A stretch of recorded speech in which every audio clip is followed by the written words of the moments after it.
Hi friends, ഇന്ന് ചവറയ്ക്കും നീണ്ടകരയ്ക്കും ഇടയ്ക്കുള്ള ഒരു ഫുഡ് സ്പോട്ടാണ്. നമുക്ക് ചവറയ്ക്കും നീണ്ടകരയ്ക്കും ഇടയ്ക്കെന്ന് പറയുമ്പോൾ തന്നെ നിങ്ങൾക്ക് പലർക്കും മനസ്സിലായി കാണും. അതെ, നദാല റെസ്റ്റോറൻ്റ് ആണ്. ഇവിടെ സീ ഫുഡ് ഐറ്റംസും ഈ പറയുന്ന നോർത്ത് ഇന്ത്യൻ സൗത്ത് ഇന്ത്യൻ ഡിഷസും കാര്യങ്ങളും എല്ലാം ഉണ്ട്. ഇതിൻ്റെ ഉള്ളിൽ ചെന്നിട്ട് ഇതിൻ്റെ ആംബിയൻസും ഇതിൻ്റെ സ്ഥല സൗകര്യങ്ങളും എല്ലാം നമുക്കൊന്ന് കാണാം. ഫ്രണ്ടിൽ തന്നെ Arabian type of like alfaham, ഷവായി തുടങ്ങിയ പ്രിപ്പയർ ചെയ്യുന്നത് നമുക്ക് കാണാം. അതെല്ലാം ലൈവാണ്. ലൈവായിട്ട് തന്നെ പ്രിപ്പയർ ചെയ്ത് തരും. അത് മാത്രമല്ല പലതും ലൈവാണ്. നമുക്കിന്നെ അകത്തേക്ക് കയറി അകത്തെ കാഴ്ചകൾ കൂടെ ഒന്ന് കാണാം. അകത്തോട്ട് കയറി വരുമ്പോൾ തന്നെ കുറച്ച് സ്നാക്ക് ഐറ്റംസും ബേക്കറി ഐറ്റംസ്, പോപ്കോൺ, അതേയുള്ള പപ്സ് അതൊക്കെ വെച്ചിട്ടുണ്ട്. ഇതൊരു കോക്കനട്ട് ബണ്ണാണ്. അത് നമ്മൾ ഒരു കവർ വാങ്ങിച്ചിരുന്നു. ഇതിന്റെ മുകളിലേക്ക് കയറി ചെന്നാൽ അവിടെ ഇരിക്കാം. അല്ല, അവിടുന്ന് നമ്മൾ ആ ബേക്കറി ഐറ്റംസ് കണ്ട് അവിടുന്ന് ലെഫ്റ്റിലേക്ക് തിരിഞ്ഞാൽ അവിടെയും ഇരിക്കാൻ സ്ഥലമുണ്ട്. ഇതിന്റെ താഴെയും ഇരിക്കാൻ സ്ഥലമുണ്ട്. നല്ല വിശാലമായ ഏരിയ ആണ്. നല്ല ക്ലീൻ ആൻഡ് ടൈഡി ആയിട്ട് സൂക്ഷിക്കുന്നുണ്ട്. നമ്മുടെ കോക്കനട്ട് ബൺ ഞാൻ വാങ്ങിച്ചു എന്ന് പറഞ്ഞില്ലേ, എൻ്റെ മൈക്ക്, എൻ്റെ പേഴ്സ് കാര്യങ്ങളെല്ലാം ഇരിപ്പുണ്ട്. പക്ഷെ മൈക്ക് വെച്ചിട്ട് വോയിസ് ചെയ്യാൻ പറ്റിയില്ല. അവിടെ മ്യൂസിക് ഉണ്ടായിരുന്നു. അതുകൊണ്ട് കോപ്പിറൈറ്റ് ഇഷ്യൂസ് ഉള്ളത് കൊണ്ട് അവിടെ വെച്ച് വോയിസ് ഒന്നും റെക്കോർഡ് ചെയ്തില്ല. ജസ്റ്റ് വീഡിയോസ് മാത്രം എടുത്തു. നമ്മളുടെ വാഷ് ബേസിനും കാര്യങ്ങളും എല്ലാം ഒന്ന് എടുത്തതാണ്. ലൈക്ക് അതിന്റെ ഒരു നീറ്റ്നെസ് അല്ലെങ്കിൽ ഒരു ക്ലെൻലിനെസ്, ശരിക്കും പറഞ്ഞാൽ എല്ലാ പാർട്ടിലും ഹോട്ടൽ ശ്രദ്ധ ചെലുത്തുന്നു എന്നുള്ളതാണ് അതിൽ നിന്ന് പ്രകടമാകുന്നത്. ഇനി ഇവരുടെ കിച്ചൺ ഭാഗത്തേക്ക് നമുക്കൊന്ന് പോകാം. എന്തായാലും കുക്കിങ്ങിന്റെ മുഴുവൻ വീഡിയോ ഞാൻ കാണിക്കാൻ ഉദ്ദേശിക്കുന്നില്ല. അത് ലെങ്ത് കൂടുകയും അത് ഒരു ഭയങ്കര ആവർത്തന അല്ലെങ്കിൽ ഭയങ്കര ബോറായിട്ട് തോന്നും. നമ്മളൊരു കരിമീനെ പൊള്ളിക്കാനാണ് പറഞ്ഞത്. അവരെ പ്രിപ്പയർ ചെയ്യുകയാണ്.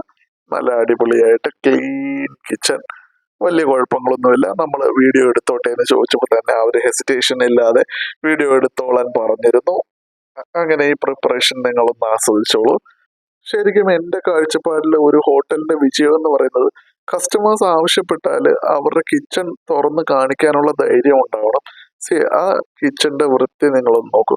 ഇത്രയും ക്ലീൻ ആയിട്ട് അത്യാവശ്യം തിരക്കുകളുള്ള, ഞാൻ നേരത്തെ കാണിച്ചപ്പോൾ തിരക്കില്ലായിരുന്നു എന്ന് കരുതി പിന്നീട് തിരക്കായില്ല എന്നല്ല, നല്ല റഷായിരുന്നു. കുറച്ച് കഴിഞ്ഞപ്പോഴത്തേക്ക് നമ്മുടെ മീനെ പൊള്ളിച്ചെടുക്കുകയാണ്. അപ്പൊ ഇതിപ്പോ മസാല പിടിക്കാനായിട്ടാണ് ചെയ്യുന്നത്. ഇത് കഴിഞ്ഞിട്ട് അതിനെ ഒന്ന് പൊള്ളിക്കുന്നുണ്ട്.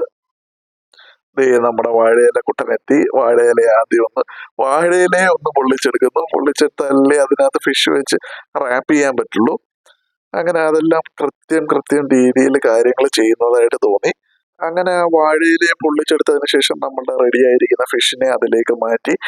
ശരിക്കും കുക്കിംഗ് ഒരു ആർട്ട് തന്നെയാണല്ലേ. ഇതിനകത്ത് ഒരു ചെറിയ മാറ്റം വന്നാൽ പോലും ഈ ഡിഷിന്റെ ടേസ്റ്റ് മാറിപ്പോവും. ഞാൻ പറഞ്ഞതുപോലെ വാഴയിലയിൽ ആ മസാലയോടുകൂടി ഫിഷിനെ വെച്ചു. ഇനി ഇതിനെ പൊള്ളിച്ചെടുക്കുന്ന ചടങ്ങാണ്. അത് കാണാൻ നല്ല രസമായിരുന്നു. അപ്പം ഇതിനെ റാപ്പ് ചെയ്ത് കുറച്ച് ഗാർണിഷിങ് ഒക്കെ കഴിഞ്ഞ് നേരെ റാപ്പ് ചെയ്യാണ്. ആ റാപ്പ് ചെയ്തതിന് ശേഷം നല്ല ചൂട് തിളച്ച കല്ലിന്റെ പുറത്ത് വെച്ച് അവനെ അങ്ങോട്ട് പൊള്ളിച്ചെടുക്കുകയാണ്. അങ്ങനെ ബാക്കി റാപ്പിംഗ് അങ്ങ് ഞാൻ കട്ട് ചെയ്ത് കളയുകയാണ്. നമുക്ക് നേരെ ആ ചൂട് കല്ലിലേക്ക് പോകാം. ആ കല്ലിന്റെ പുറത്തേക്ക് അത് വെച്ചു. ഇങ്ങനെ മറിച്ചും തിരിച്ചു വിട്ട് അതിനെ ഒന്ന് പൊള്ളിച്ചെടുക്കുകയാണ്. പൊള്ളിച്ചെടുത്തതിന് ശേഷം ഈ പൊള്ളിക്കുമ്പോൾ ശരിക്കും പറഞ്ഞാൽ ആ വാഴയിലയുടെ ആ ഒരു സ്മെല്ലും അല്ലെങ്കിൽ ഡയറക്റ്റ് ചൂട് തട്ടുകയല്ലല്ലോ. അപ്പം ആ വാഴയിലയുടെ സ്മെല്ല് കാര്യങ്ങളെല്ലാം അതിനകത്ത് പിടിക്കും. അതൊരു പ്രത്യേക ഫ്ലേവറാണ്. ഞാൻ പലപ്പോഴും പല വീഡിയോയിൽ പറഞ്ഞിട്ടുള്ള കാര്യമാണ്. ഒരു അന്യായ ടേസ്റ്റാണ് ശരിക്കും വാഴയിലയിൽ വെച്ച് പൊള്ളിക്കുന്നതിന്. നമുക്ക് എല്ലാവർക്കും അറിയായിരിക്കും. ഒരുപക്ഷെ നമ്മൾ യാത്ര ചെയ്യുമ്പോഴോ അല്ലെങ്കിൽ ഒരു യാത്ര മധ്യയോ നമ്മൾ ഏറ്റവും കൂടുതൽ കാണുന്നത് വാഴയിലയിലൂണ് എന്നുള്ളതായിരിക്കും. അതിന്റെ കാര്യം എന്താ? വാഴയിലയുടെ ആ ഒരു പ്രത്യേകത, ആ ഒരു മണം, കാര്യങ്ങള്, പൊതിച്ചോറിന്റെ ടേസ്റ്റ് തന്നെ അതല്ലേ. വാഴയില തുറക്കുമ്പോൾ ഉള്ള മണം, അത് ഒരു രക്ഷയില്ല കേട്ടോ. അങ്ങനെ ഇതിന്റെ പൊള്ളിക്കൽ ചടങ്ങ് ഏകദേശം കഴിയാറായി. അപ്പൊ ഇത് കഴിഞ്ഞ് നമ്മൾ ഇതിനെ ഒന്ന് പ്ലേറ്റിൽ ഗാർണിഷ് ചെയ്ത് അവർ കൊണ്ടുവരും. അങ്ങനെ നമ്മുടെ പൊള്ളിച്ച കരിമീൻ റെഡിയായി. ഞാൻ എൻ്റെ സീറ്റിലേക്ക് തിരിച്ചെത്തി. ഒരു സൂപ്പ് പറഞ്ഞിട്ടുണ്ടായിരുന്നു. ക്രീം ഓഫ് ചിക്കൻ ആണ്. ക്രീം ഓഫ് ചിക്കൻ സൂപ്പ് വന്നു. കാഴ്ചയിൽ തന്നെ അവൻ കിടിലമാണെന്ന ഒരു ധാരണ എനിക്കുണ്ട്. എന്തായാലും ഒന്ന് കുടിച്ചു നോക്കാം. കുടിച്ചു നോക്കുമ്പോൾ അറിയാലോ ഈ ക്രീം ഓഫ് ചിക്കൻ എങ്ങനെയുണ്ടെന്ന്. ഞാൻ ടേസ്റ്റ് ചെയ്യാൻ പോവാണ്.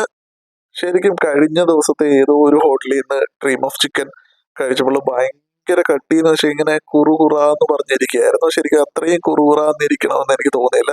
ഒരു സൂപ്പല്ലേ, സൂപ്പ് അത്രയ്ക്ക് ഭയങ്കര റിച്ച് ഇതാവേണ്ട കാര്യമില്ലല്ലോ. അപ്പം നല്ല ചൂടായിരുന്നു, ഞാനത് കുടിച്ചു. ശരിക്കും എനിക്ക് ഇഷ്ടപ്പെട്ടു. ഒരുപാട് ചിക്കൻ്റെ ലെയേഴ്സ് അതിനകത്ത് ഉള്ളതായിട്ട് എനിക്ക് തോന്നി. തീരെ നഷ്ടബോധമില്ലാതെ ഒരു സൂപ്പ് അകത്താക്കി. സൂപ്പ് മുഴുവൻ തീർത്തിരുന്നു. അങ്ങനെ 3-4 വട്ടം ഞാനൊന്ന് ട്രൈ ചെയ്യുന്ന വീഡിയോ. അത് കഴിഞ്ഞു. ഇനി നമ്മുടെ മെയിൻ കോഴ്സ് എത്തി. അപ്പം, പിന്നെ മീൻ പൊള്ളിച്ചത്, കരിമീനാണ് പൊള്ളിച്ചത്. ഞാൻ കുറെ തവണ പറഞ്ഞല്ലോ, വീണ്ടും വീണ്ടും പറയുന്നില്ല.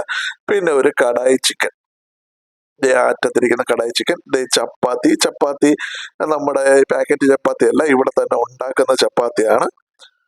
അങ്ങനെ നമുക്ക് നമ്മുടെ കരിമീൻ പൊള്ളിച്ചതിനെ ഒന്ന് തുറക്കാം. ഉറപ്പായിട്ടും ഇപ്പൊ ഒരു സ്മെല്ല് ഇങ്ങനെ വരും.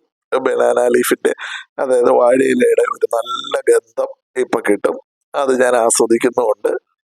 പിന്നെ ഇതിനകത്ത് മറ്റേ ഉള്ളി, തക്കാളി എല്ലാം കൂടെ ചേർത്ത് വെച്ചിട്ട് പൊള്ളിച്ചതുകൊണ്ട് അതും അതിനകത്ത് പൊള്ളി വെന്തിരിപ്പുണ്ട്.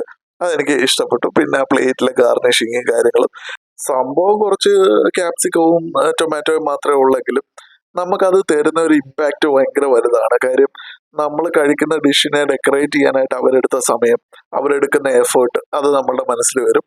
അതെനിക്ക് മനോഹരമായിട്ട് തോന്നി. നല്ല ചൂടാണ് ഗൈസ്, ഒരു രക്ഷയില്ല. അപ്പം ഞാനൊരു ട്രിക്ക് ഉപയോഗിച്ചു. നമ്മുടെ അപ്പത്തിനെ കുറച്ചിങ്ങനെ പിച്ചെടുക്കുക. കാര്യം അപ്പം അത്ര വലിയ ചൂടില്ലായിരുന്നു, പക്ഷെ ചൂടുണ്ടായിരുന്നു. അത് വെച്ചിട്ട് കുറച്ച് പിച്ചാൻ ശ്രമിച്ചു. പക്ഷെ ഞാൻ പരാജയപ്പെട്ടു ഗൈസ്. 2 ടൊമാറ്റോ ആണ് വന്നത്. അതിൻ്റെ ഇടയ്ക്ക് ഫിഷ് ഉണ്ടാകുമെന്ന് ഞാൻ പ്രതീക്ഷിച്ചു. പക്ഷേ അതിനകത്ത് ഫിഷ് ഉണ്ടായിരുന്നില്ല. ഈ ടൊമാറ്റോ തൽക്കാലം അങ്ങോട്ട് മാറിയിരിക്കട്ടെ. അപ്പത്തിന് ഒന്നുകൂടെ എടുത്തു. അതിനകത്ത് ഇത്തവണ ഞാൻ സക്സസ്ഫുള്ളി ഫിഷ് തന്നെ കിട്ടി. ആ ഫിഷിന്റെ ഫ്രഷ്നെസ് കണ്ടോ. കരിമീനെ നമ്മുടെ നാട്ടിൽ തോപ്പിക്കാനാവില്ല. ഞാനൊന്ന് കഴിച്ചു നോക്കുകയാണ് ഗൈസ്. എന്റെ മുഖത്തെ അടിപൊളി എക്സ്പ്രഷൻസ് കണ്ടാൽ തന്നെ നിങ്ങൾക്ക് അറിയാമായിരിക്കും, എന്റെ കണ്ണ് തള്ളി പുറത്തു വരാറായി. അത്രയ്ക്ക് നല്ല ടേസ്റ്റി ആയിരുന്നു. കരിമീൻ എന്താ പറയുക, 500 രൂപ എന്തോ ആയുള്ളൂ കരിമീന്. അതെ 500 രൂപയായുള്ളൂ. ഫിഷ് മാത്രമായിട്ട് ഞാനൊന്ന് കഴിക്കുകയാണ്. ശരിക്കും എനിക്ക് നന്നേ ഇഷ്ടപ്പെട്ടു. ഇപ്പൊ മീൻ സ്ഥിരമായിട്ട് എല്ലായിടത്തു നിന്ന് കഴിക്കുന്നതുകൊണ്ട് ടേസ്റ്റ് കറക്റ്റായിട്ട് അറിയാൻ പറ്റുന്നുണ്ട്. മറ്റേ നമ്മൾ ഒരിടത്തു നിന്ന് കാണാൻ വല്ലപ്പോഴും ഒരു മീൻ പൊള്ളിച്ചത് വല്ലതും കഴിച്ചാൽ അതിന്റെ ടേസ്റ്റ് മാത്രമേ നമുക്ക് കിട്ടത്തുള്ളൂ. കഴിഞ്ഞ കുറേ വീഡിയോസ് ആയിട്ട് ഞാൻ സീ ഫുഡ് തന്നെയാണ് എക്സ്പ്ലോർ ചെയ്യുന്നത്. തക്കാളി കൂടി ഞാനൊന്ന് എടുത്ത് കഴിച്ചു. അതും അതിന്റെ ആ ഒരു മസാലയിൽ എനിക്ക് നന്നായി ഇഷ്ടപ്പെട്ടു. കുറച്ച് ഫിഷ് കൂടി ഒന്ന് ട്രൈ ചെയ്യാമെന്ന് വിചാരിച്ചു. കാര്യം അതിന്റെ ടേസ്റ്റ് കൃത്യമായി ഒന്ന് അറിയാൻ വേണ്ടിയിട്ടാണ് ഞാൻ കുറച്ച് ഫിഷ് കൂടെ എടുത്തു, അതുകൂടെ കഴിച്ചു. കാര്യം നമ്മളൊരു ഹോട്ടലിനെ പറ്റി പറയുമ്പോൾ അതിന്റെ നല്ലപോലെ ശ്രമിച്ചിട്ട്, അല്ലെങ്കിൽ നല്ലപോലെ ആ ഫുഡ് കഴിച്ചിട്ട് തന്നെ വേണമല്ലോ. ശരി, ഇനി അടുത്ത ഡിഷിലേക്ക് പോകാം. ഇതൊരു കടായി ചിക്കനാണ്. കടായി ചിക്കനെ ഞാൻ ചപ്പാത്തിയുടെ കൂടെ ട്രൈ ചെയ്യാമെന്ന് വിചാരിക്കുന്നു. ഞാൻ ചപ്പാത്തിയൊക്കെ കഴിച്ചിട്ട് കുറേ കാലമായി. ഇപ്പോൾ ഉള്ള മിക്ക ഹോട്ടൽസിലും ചപ്പാത്തി എന്ന് പറയുമ്പോൾ നമ്മുടെ പാക്കറ്റ് ചപ്പാത്തി ചൂടാക്കി തരലാണ് പതിവ്. പക്ഷെ ഇവിടെ അങ്ങനെയല്ല. ഇവിടെ തന്നെ പ്രിപ്പയർ ചെയ്ത ചപ്പാത്തിയാണ്. അത് ആ ചപ്പാത്തിയുടെ ടെക്സ്ചർ കാണുമ്പോൾ തന്നെ നിങ്ങൾക്ക് മനസ്സിലാവുന്നുണ്ടാവും. 2 പീസ് ചിക്കനെ എടുത്ത് ഞാൻ അവിടെ വെച്ചു. ചപ്പാത്തി അധികം കട്ടിയൊന്നുമില്ലായിരുന്നു. പക്ഷെ ഇവിടെ തന്നെ ഉണ്ടാക്കിയതായതുകൊണ്ട് അതിൻ്റെതായ ഒരു ടേസ്റ്റ് ഉണ്ടായിരുന്നു. ചിക്കൻ്റെ ടെൻഡർനെസ് കണ്ടോ നിങ്ങൾ? ജസ്റ്റ് ഞാൻ പിടിച്ചപ്പോഴത്തേക്കും ഊരിപ്പോയിരുന്നു. അങ്ങനെ അത് ശകലം ഗ്രേവിയും ആ ഒരു ചിക്കൻ പീസ് കൂടെ ചേർത്ത് വായിലേക്ക് പോയിട്ടുണ്ട്. കടായി ചിക്കൻ ഇത്ര മനോഹരമായിട്ട് ഞാൻ കഴിക്കുന്നത് ചിലപ്പം കുറെ നാളുകൾക്ക് ശേഷം ആദ്യമായിരിക്കും ഞാനത് ആസ്വദിക്കുന്നു. കാര്യമെന്ന് വെച്ച് കഴിഞ്ഞാൽ കടായി ചിക്കനകത്ത് ഒന്നുകിൽ എണ്ണ കൂടിപ്പോല്, അല്ലെങ്കിൽ അതിനകത്തുള്ള എന്തെങ്കിലും ഒരു മിസ്റ്റേക്ക് മിക്കപ്പോഴും ഏത് കടയിൽ നിന്ന് സംഭവിക്കാറുണ്ട്. പക്ഷെ ഇവിടെ അങ്ങനെ ആയിരുന്നില്ല. എന്നെ വല്ലാതെ ഞെട്ടിച്ചു കളഞ്ഞു. Kadai chicken was good. പിന്നെ കരിമീൻ പൊള്ളിച്ചതും നൈസായിരുന്നു. അങ്ങനെ ഞാനത് വീണ്ടും വീണ്ടും കഴിക്കുകയാണ് ഗൈസ്. എനിക്ക് നന്നേ ഇഷ്ടപ്പെട്ടു. അങ്ങനെ ഭയങ്കര ഒരു ബില്ലൊന്നും ഉണ്ടായിരുന്നില്ല. നോർമലി ഉള്ള ബില്ലേ ഉള്ളൂ. ബില്ലിന്റെ കാര്യങ്ങളെല്ലാം ഡിസ്ക്രിപ്ഷനിൽ കൊടുക്കുന്നതാണ്. അങ്ങനെ ഒരു ജ്യൂസ് കൂടെ കുടിച്ച് ഞാൻ ഇത് അവസാനിപ്പിക്കുകയാണ്. സോ നിങ്ങൾ വിസിറ്റ് ചെയ്യുക. വിസിറ്റ് ചെയ്തിട്ട് അഭിപ്രായങ്ങൾ കമന്റിൽ രേഖപ്പെടുത്തുക. അടുത്ത ഒരു വീഡിയോയുമായി വരുന്നിടം വരെ by. Take care. Love you guys. Thank you for supporting me. Bye.